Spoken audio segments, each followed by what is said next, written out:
Alors donc bonjour à vous tous. Comme d'habitude le vendredi c'est le moment de la capsule de chirologie. Cette semaine puisqu'on avait vu tous nos grands doigts, on va passer à notre pouce. Le pouce nous parle de Vénus. Qui est Vénus en astrologie? Vénus, c'est la planète de la beauté. C'est la planète de la bonté. C'est aussi la planète de l'amour. Donc Vénus dans notre main va nous parler de comment on aime vivre, comment on aime la chair, comment on aime aimer en tant qu'amoureux.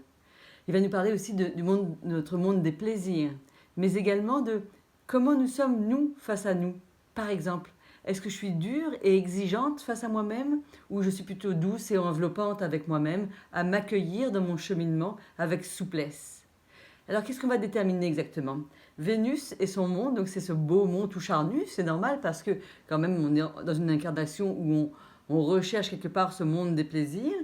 Donc, il a un doigt qui n'a que deux phalanges. Vous vous rappelez qu'on parlait à chaque fois des trois phalanges qui représentaient le corps, l'esprit et l'âme. Là, nous avons deux phalanges uniquement. Donc, de quoi va-t-on parler?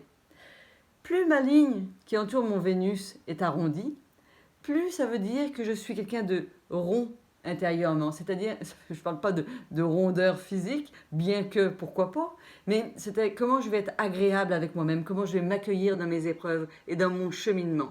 Plus notre ligne est droite comme une pente de ski, plus nous sommes exigeants face à nous-mêmes.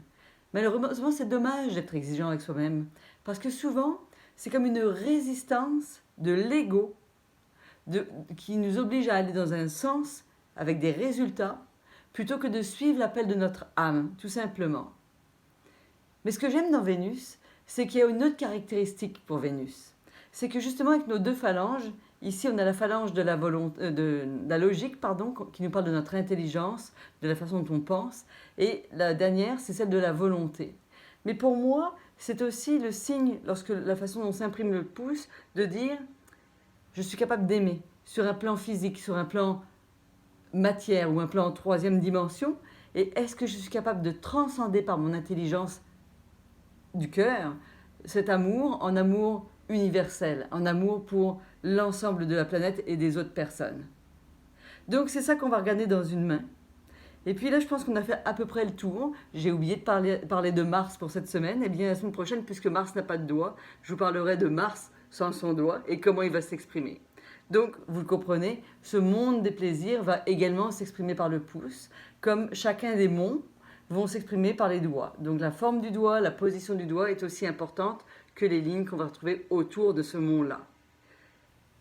Vénus actuellement est en taureau, donc Vénus est chez elle. Alors c'est le moment d'être aimant avec les autres. C'est le moment de s'accorder de la douceur, du plaisir. On le sait, les terrasses vont réouvrir. Je ne sais pas si ça sera si bon que ça au mois de juin, mais en attendant, profitez-en.